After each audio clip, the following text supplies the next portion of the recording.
press the bell icon on the YouTube app and never miss another update.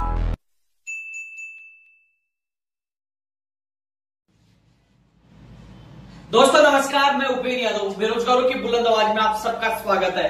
मैं सबसे पहले देश के वीर जवानों को मैं सैल्यूट करता हूं, उन जाबाजों को जिन्होंने आज पूरी देश को खुशियां दी है और पाकिस्तान को मुंह तोड़ जवाब दिया है, जिन्होंने देश की तरफ आंख उठाकर देखने की कोशिश की थी और उन शहीदों को आज सच्ची शहादत आज मिली है। एक देश पूरी खुशियों से झूम रहा है और पाकिस्तान को एक ट्रेलर दिया है, फिल्म तो अभी बाकी है। और पूरी देश प्रदेश की जनता, मैं खुद भी इस मोदी जी आपके साथ है, पूरे देश आपके साथ है और सभी राजनीतिक पार्टी आपके साथ है। जिस प्रकार देश की सभी राजनीतिक पार्टियों ने कहा कि अब देश हमारे लिए सबसे पहले है, तो एक देश का एक सबसे बड़ा मैसेज पूरे विश्व में गया है कि भारत कमजोर नहीं है। मैं उन शहीद नौजवानों को जो देश की रक्षा करते हुए शहीद हो गए, उनको मैं सैल्यूट करता हूं। और जो सबसे बड़ी जो स्ट्राइक की, जिन्होंने 3:30 बजे पाकिस्तान को एक करारा जवाब दिया और बताया कि हिंदुस्तान कम नहीं, तो उन सभी वीर जाबाजों को मेरा सैल्यूट और सलाम। दोस्तों सबसे पहले मैं एक चीज और बताना चाहूंगा कि मैं इस कार्यक्रम में रीट लेवल सेकंड जो मामला चल रहा है, जिसका रीसफल और वेटिंग और कैलेंडर जारी हो रहा है, रीट लेवल फर्स्ट जो 1 मार्च को सुप्रीम कोर्ट में सुनवाई होने वाली है। इसके अलावा एलटीसी भर्ती 2018 जिसका परिणाम 6 महीने से ज्यादा बीत जाने के बाद भी परिणाम नहीं आया, और संस्कृत विभाग की साइंस में और सामान्य विभाग की साइंस में 2016 की, इन तमाम विषयों को लेकर मैं चर्चा करूंगा। सबसे पहले मैं दोस्तों बता दूं, रीट लेवल सेकंड के बारे में बताना चाहूंगा। दोस्तों बार बार एक चीज मैसेज आ रहा है कि बीकानेर से हमें रेस्पॉन्स नहीं मिला, हम लोगों को टेंशन हो रही है आचार संहिता को लेकर, कई चीजों को लेकर वो चिंतित अभ्यर्थी हैं जिनका 3100 में चयन हुआ था। इसके अलावा जो वेटिंग का इंतजार कर रहे हैं, दोस्तों मैंने पहले भी कहा था, एक बार आपको पुनः कह रहा हूं कि दोस्तों जब मंत्री जी और निदेशक महोदय जी ने 28 तारीख तक का रुकने के लिए कहा है, तो दोस्तों हमें रुकना होगा, संयम बनाना होगा। यदि मैं तरीके से नियम से काम करने वाला व्यक्ति हूं, मैंने आपको पहले भी कहा था, रीट लेवल फर्स्ट से मैं फ्री हो चुका हूं, आपका काम मैंने हाथ में लिया, मैं वादा कर रहा हूं आपका काम करवाने का। आचार संहिता की बात करें उससे पहले ही आपका परिणाम आ जाएगा। मैं आप लोगों से वादा कर रहा हूं, आपके साथ में हूं, चाहे इसके लिए मुझे कुछ भी करना पड़े, मैं पीछे नहीं हटूंगा। आप लोग नो टेंशन है, चिंता मुक्त रहे। मैंने आपको वादा किया तो वादा में निभाऊंगा।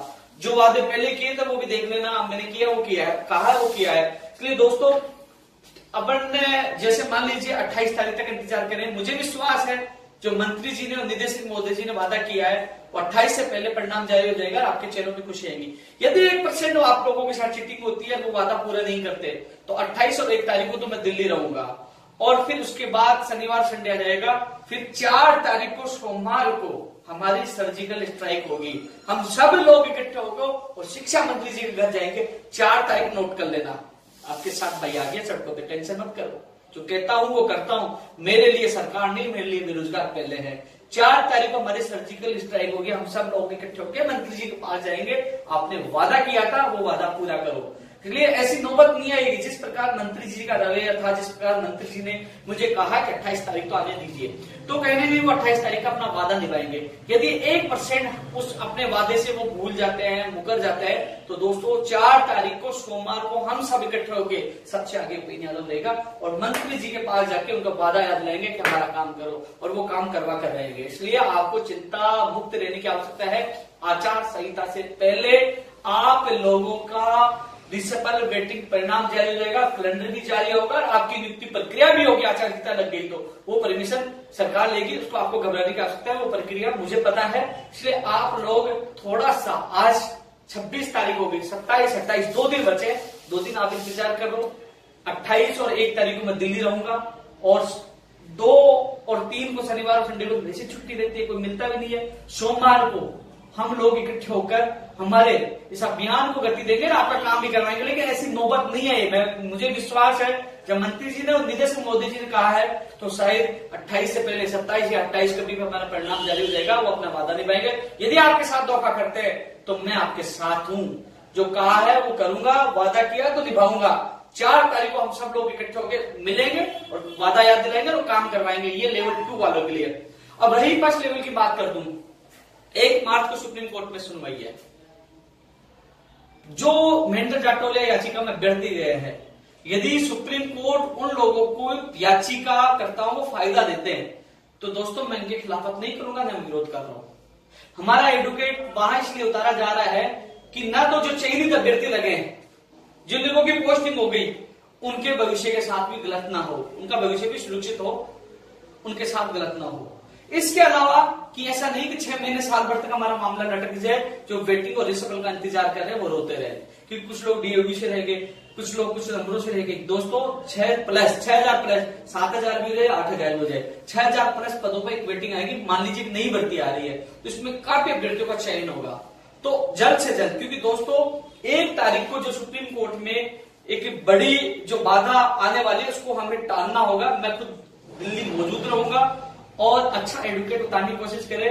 अभी मेरी राजवीर सिंह और जो ओपी विष्णु और उनसे बात हुई थी, जो सुप्रीम कोर्ट के एडवोकेट के लिए प्रयास कर रहे हैं, वो कह रहे हैं कि भैया हम प्रयास हमारा अभी पूरा सक्षम स्तर पर सफल नहीं हो पाया क्योंकि लोग बहुत कम सहयोग कर रहे हैं। तो मैं आप लोगों से पुनः एक बार अपील करूंगा, वो सभी अभ्यर्थी, क्योंकि दोस्तों मैं आप लोगों के लिए भाग दौड़ कर सकता हूं, मेहनत कर सकता हूं। सरकार की तरफ से डब्ल्यूजी साहब नियुक्त होंगे, डब्ल्यूजी साहब जो यहाँ के नहीं, सुप्रीम कोर्ट का, राज्य सरकार का डब्ल्यूजी वहां नियुक्त होता है, वो सरकार की तरफ से प्रेरित करेंगे। सरकार की तरफ से बेहतरीन कराने की कोशिश कर रहा हूं, मैं भाग दौड़ कर रहा हूं, लेकिन आप लोगों को बेस्ट से बेस्ट एडवोकेट करने के लिए आपको टीम को आपको सहयोग करना होगा। जिन लोगों ने टीम को मजबूत नहीं किया, टीम मजबूत होगी तो आपका एडवोकेट मजबूत होगा, और एडवोकेट मजबूत होंगे तो आपका भविष्य मजबूत होगा। इसलिए आप लोग कल का समय है, उस टीम का पूरा सहयोग करें। मैं खुद दिल्ली मौजूद हूँ, हालांकि पूरा मामला मैं खुद देख रहा हूँ, मेरे निर्देशन में सारा काम हो रहा है। 6 लोगों की टीम गठित की गई थी, लेकिन पैसे वाले मामले में मैं दूर रहता हूँ, क्योंकि दोस्तों बात ऐसी है, जो टीम बनी है वो भी लोग कुछ डीओबी से 1 नंबर से आधे नंबर से रहे, उनका भी नंबर आएगा।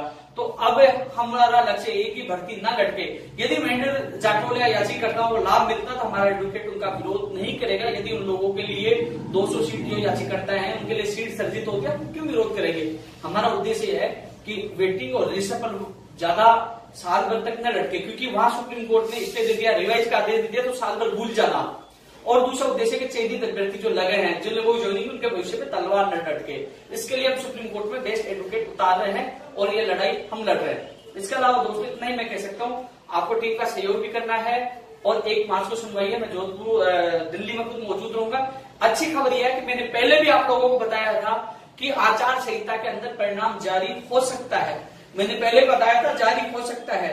रही बात ज्वाइनिंग की, ज्वाइनिंग भी हो सकती है परमिशन लेकर, क्योंकि यहाँ राज्य निर्वाचन आयोग से फाइल दिल्ली निर्वाचन आयोग से जाएगी, वहां से भी परमिशन मिल सकती है, ज्वाइनिंग भी हो सकती है। लेकिन अधिकतर रीट लेवल प्रथम के अभ्यर्थियों की मांग यही है कि हमारा कम से कम परिणाम जारी किया जाए।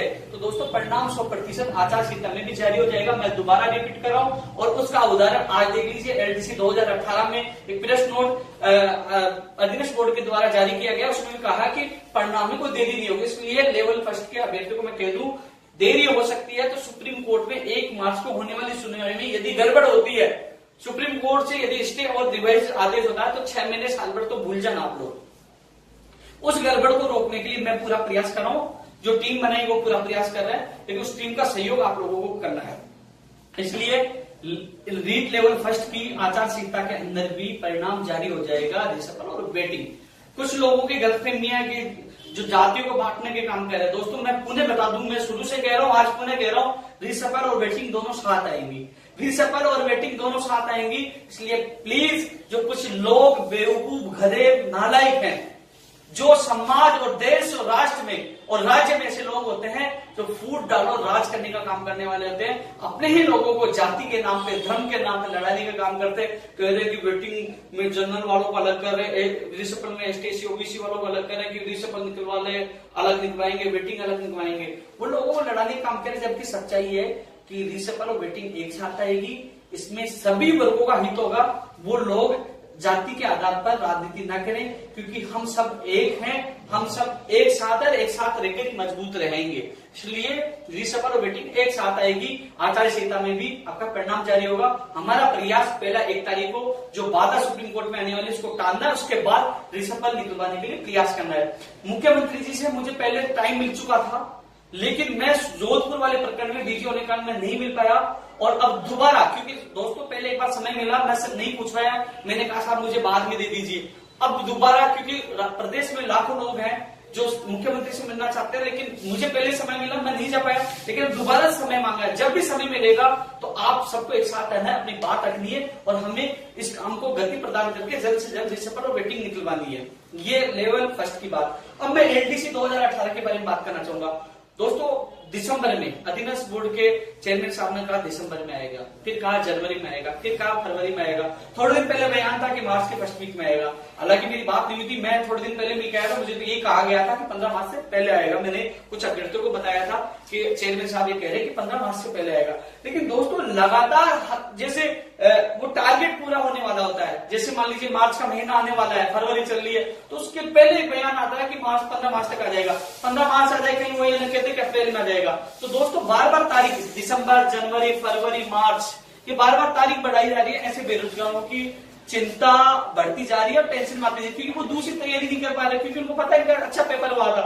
तो दोस्तों, हमने निर्णय लिया है, सर्वसम्मति से निर्णय लिया है कि अधीनस्थ बोर्ड 10 तारीख से, यानी 10 तारीख तक का समय है, 11 तारीख से पहले अधीनस्थ बोर्ड एलडीसी 2018 का परिणाम जारी करे। यदि 10 तारीख से पहले परिणाम जारी नहीं करती है तो 11 मार्च को हम लोग हजारों की संख्या में अधीनस्थ बोर्ड का घेराव राजस्थान के तमाम युवा बेरोजगार करेंगे, क्योंकि काफी इंतजार कर लिया। दिसंबर, जनवरी, फरवरी, मार्च, फिर जैसे ही मार्च का फर्स्ट वीक आया, कह देंगे कि अब तो 10 दिन और लगेंगे, 20 दिन और लगेंगे, महीना भर, तो बार बार तारीख बढ़ाई जा रही है। इसलिए दोस्तों, एक विशाल, क्योंकि पहले मैं रीट लेवल कई प्रकरणों में बिजी था, मैं एलडीसी 2018 के अभ्यर्थियों को समय नहीं दे पाया था, क्योंकि 1 मार्च को मैं दिल्ली रहूंगा, उसके बाद थोड़ा काम हो रहा है, इसलिए हमने उनको काफी समय दे दिया। 11 मार्च को सभी लोगों तक मैसेज पूछा है एलडीसी के अभ्यर्थियों के लिए कि 10 मार्च तक सब लोगों को इंतजार करना है। यदि नहीं आता तो 11 मार्च को ऐतिहासिक संख्या में, हजारों की संख्या में अधीनस्थ बोर्ड के बाहर जाकर हमें दबाव बनाना होगा, क्योंकि एलडीसी का परिणाम जल्द से जल्द निकलवाना होगा। इंतजार अब सहन नहीं होता। 11 मार्च एलडीसी 2018 के अभ्यर्थियों को याद रखना है। उससे पहले मुख्यमंत्री जी से मुलाकात होती है, तो दोस्तों, आपकी बात मैं मजबूती से रखवाकर और जल्द से जल्द परिणाम जारी करवाने की पूरी कोशिश करूंगा। एलडीसी 2018 के लिए विशेष संदेश, 10 मार्च तक इंतजार करेंगे। नहीं होता है तो 11 मार्च को अधीनस्थ बोर्ड का घेराव राजस्थान बेरोजगार एकीकृत महासंघ के बेनतरे हजारों की संख्या में करेंगे। अब आप लोगों के काम मैंने मेरे हाथ में लिया है। पहले मैं रीट लेवल, कुछ लोग कहते हैं रीट लेवल 26,000 रुपए ज्यादा बोलते हैं। दोस्तों, जब मैं कोई काम हाथ में ले लेता हूं, जैसे एलडीसी का मैंने ले लिया, 11 तारीख आपका फिक्स है, तो मैं कहीं नहीं जाऊंगा, 11 तारीख को एलडीसी का ही करना है। और उसके बाद मैंने टारगेट ले लिया, मुझे एलडीसी ही करना है, क्योंकि लेवल 2 वाला तो होने वाला, फ्री हो गया, फर्स्ट वाला 1 तारीख को निपट जाएगा। फिर मामला बचा एलडीसी 2018 का, तो वो मामला हाथ में ले लिया, तो फिर आपका एलडीसी 2018 चलेगा जब तक आपका काम नहीं होगा। फिर मैं दूसरा काम नहीं लूंगा। टारगेट 1, लक्ष्य 1, और उस लक्ष्य को पूरा करके ही मैं दूसरा काम लेता हूं। मैं पहले बिजी था, मैं अब फ्री हो गया, लेकिन अब आप लोगों के साथ हूं। 11 मार्च का आपको ध्यान रखना है।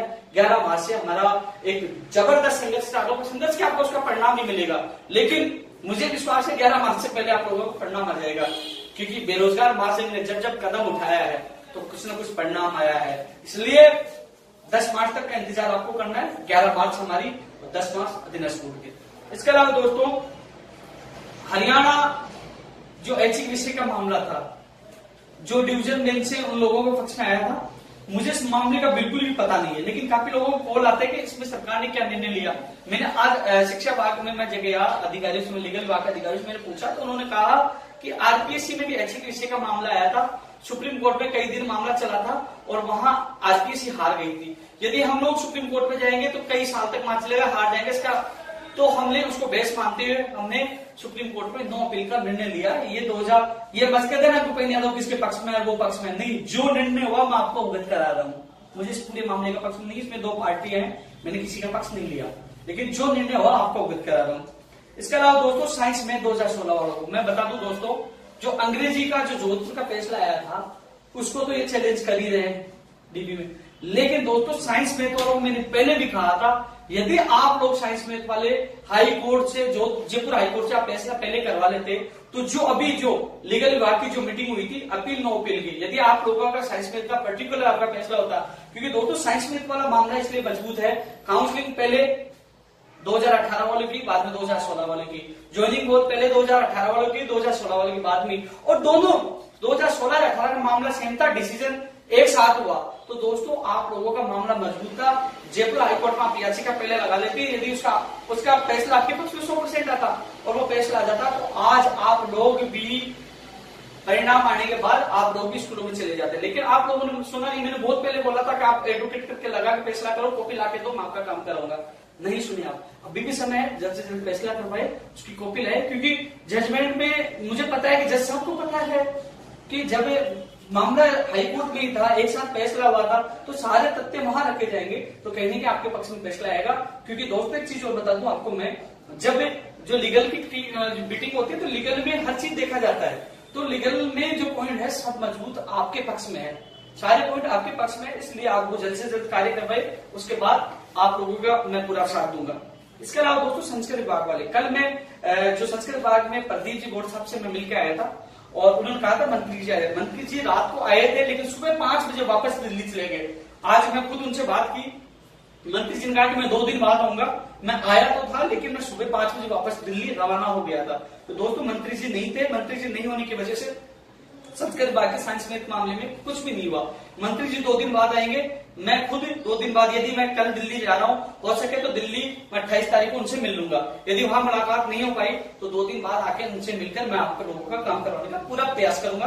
काफी अभ्यर्थी आए थे, घूम रहे थे, बेचारे परेशान थे, लेकिन इतना विश्वास है कि मैं आप लोगों को हर अभ्यर्थी के साथ जाता हूँ, किसी विभाग का हो, जहां तक संभव हो हर व्यक्ति का साथ देता हूं, और वो भी निस्वार्थ। किसी बेरोजगार को नहीं कहता कि मैं घर से निकला हूं, ज्ञापन या गाड़ी का तेल मेरे खर्च हो रहा, तुमने नहीं।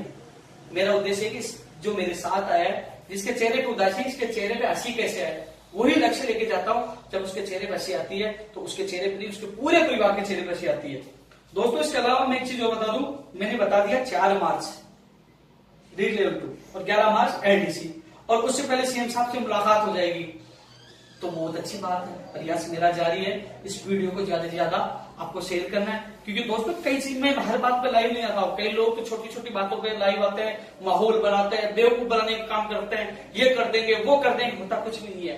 काम करना किसको कहते हैं हम बताएं, आपके सामने आएगा परिणाम। इसलिए दोस्तों आप लोग इस वीडियो को ज्यादा से ज्यादा शेयर करें। रीड लेवल 2 के लिए मैं पुनः कह दूं, इंतजार 28 तक करना है।